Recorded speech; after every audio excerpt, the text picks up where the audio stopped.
Hey everyone, today we're going down the anti-woke rabbit hole, and you're going to want to see where this rabbit hole goes. And if you stick around till the end, I've got something pretty mind-blowing to share about what this all really means. If you've spent any time online in the past few years, you've probably witnessed this phenomenon firsthand. A trailer drops for a new movie featuring a diverse cast, and within hours, comment sections explode with outrage. A video game includes customizable pronouns, and suddenly it's evidence of civilization's collapse. A film shows an interracial family, and it becomes a battleground for culture war debates. Diverse modern family, diverse modern family, diverse modern family, diverse modern family, diverse modern family. But here's the thing that's been nagging at me. Somewhere along the way, the people who claim to be fighting against hypersensitivity, cancel culture, and ideological obsession have become hypersensitive, cancellation happy, and ideologically obsessed. These are the same people who, just a few years ago, were telling everyone else to stop being so sensitive. That's what we're unpacking today, folks. How the anti-woke movement has basically become everything they originally stood against. And honestly, it's kind of fascinating in the most cringeworthy way possible. The other big change is that the brown M&M has, quote, transitioned from high stilettos to lower block heels. Also less sexy. That's progress. It's a movie that is made for young kids by a gay director. Diverse modern family. Before you start typing angrily in the comments, hear me out. This isn't about taking sides. This is about pointing out one of the most spectacular examples of you become the very thing you swore to destroy that I've ever seen. Look, I'm going to give credit where credit's due. The original anti-woke movement didn't just appear out of nowhere. Some of them had few legitimate points. And this is important because I want you to see how far they've strayed. Around 2016 to 2018, the anti-woke crowd was making arguments like, some people are losing their jobs over decade-old tweets. That seems harsh. Or, are companies just virtue signaling instead of making real changes? You know? Fair points. These were calls for balance, nuance, and measured approaches. Spoiler alert, it went downhill really fast. Because somewhere between then and now, something went very, very wrong. And I need you to really pay attention here, because this is the part that's going to make your brain hurt. Cancel culture is bad, but also, let's cancel everything I don't like. Remember when these folks were the anti-cancel culture warriors? They were out here making documentaries about how terrible it was that people were getting boycotted and losing their jobs for their opinions. But then, they literally became the cancel culture champions. Don't believe me? Let's run through the greatest hits. Disney. We're boycotting because they support LGBTQ+ rights. Bud Light. Canceled for one Instagram post by a trans woman. Target. How dare they sell Pride merchandise? Teachers. Fire them for mentioning that gay people exist. Like, guys, this is literally the exact same behavior you spent years saying was destroying America. The cognitive dissonance is so strong it could power a small city.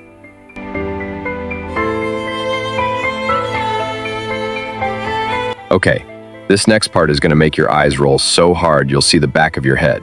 These are the same people who built their entire brand on merit over identity.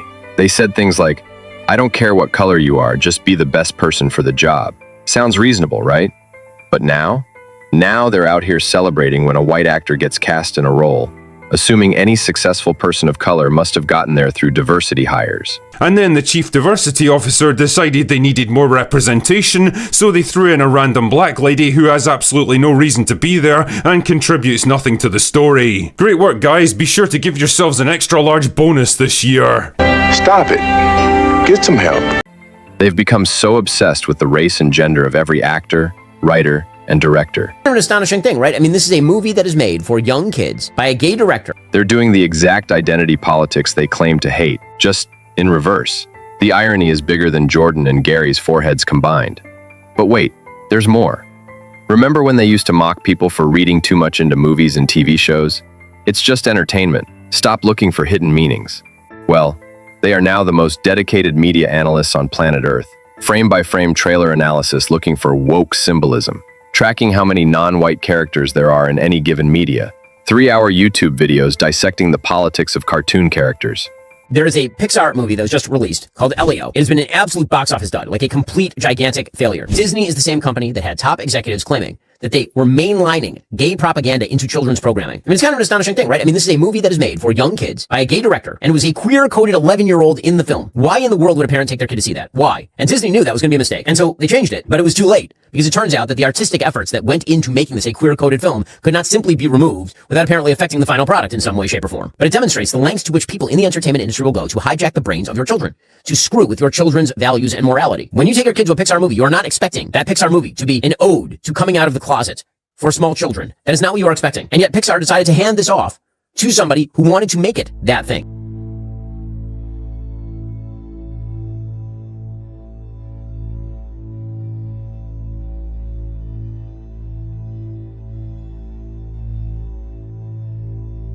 Conspiracy theories about hidden messages in literally everything. I am not joking. They have turned media consumption into a full-time job of finding things to be offended by. Diverse Modern Family.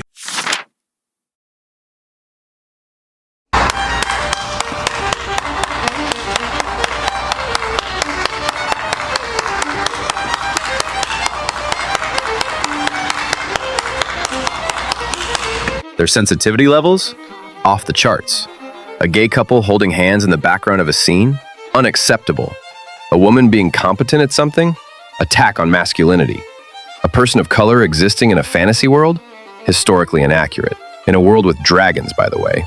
What is this? Another black person in a fantasy game that also has a blue dwarf? Unacceptable! Like, come on, people. They've turned everything into a personal attack on their worldview. It's like they're playing Victimhood Olympics, and they're determined to get gold. Okay, now we get to my favorite part. The absolutely wild stuff that perfectly shows how far down the rabbit hole we've gone. They want every movie to look like 1950s America, while simultaneously insisting they're not advocating for exclusion, the fantasy racism. Being totally fine with wizards, dragons, and time travel, but drawing the line at diverse casting. I can believe in magic, but a black elf? Unacceptable! The conspiracy theories. Mainlining gay propaganda into children's programming. Believing that every casting choice is part of a coordinated global conspiracy, rather than, companies trying to make money by appealing to their actual diverse customer base. The world is diverse, you know that, right? Diverse Modern Family. Also, an interracial couple in a movie isn't secret agenda to replace white people. Please be f***ing normal. And my personal favorite, complaining about historical inaccuracy in movies where everyone has perfect teeth, speaks in modern slang, and the women are wearing historically impossible makeup. But the real problem is that someone cast a black actor. Unacceptable! The mental gymnastics required for this level of selective outrage could win gold at the Olympics.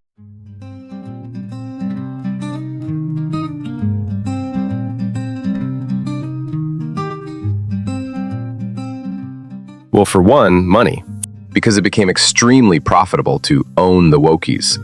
But we're going to go deeper than that, because it's actually pretty important. When you build your entire personality around opposing something, you eventually get consumed by that opposition. You become the thing you hate because that's all you know how to be. As society changes, you need bigger and bigger threats to maintain the same level of anger. Eventually, you're mad about cartoon characters and M&Ms not wearing heels.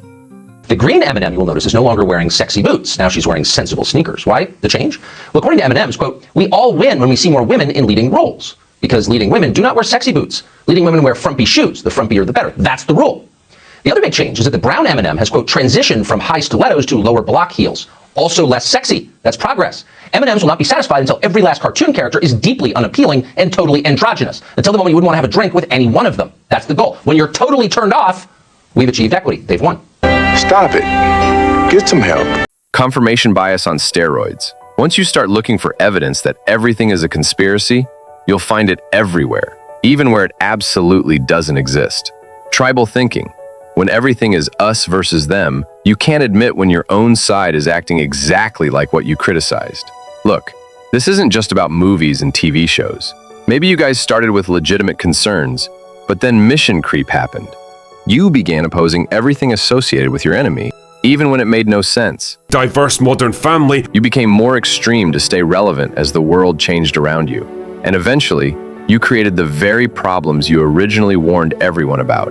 Cancel culture, hypersensitivity, and ideological obsession. Here's the thing I promised you at the beginning, the mind-blowing realization. This whole situation proves that if your principles change based on who is doing something rather than what is being done, then they were never really principles in the first place. You guys have become the most unreasonable and unnuanced voices in the room. So here's my challenge. Next time you're about to get outraged about something, ask yourself, am I fighting for something I believe in, or am I just fighting against people I don't like? Because right now, it's getting really hard to tell the difference. So what's the takeaway from all this? The greatest irony of the anti-woke movement is that they've become the strongest argument for everything they originally criticized. They've proven that cancel culture, hypersensitivity, and ideological obsession aren't tied to any particular political belief. They're just what happens when humans get too caught up in culture war nonsense. Maybe it's time for you guys to step back from the culture war trenches. All right, that's it for today's not-so-deep dive into the anti-woke mob. What do you think? Let me know in the comments below and try to keep it civil. Don't forget to like this video if it made you think, subscribe if you want more content like this, and ring that notification bell so you don't miss out when I inevitably have to make a follow-up video explaining why half the comments section missed the point. Diverse modern family.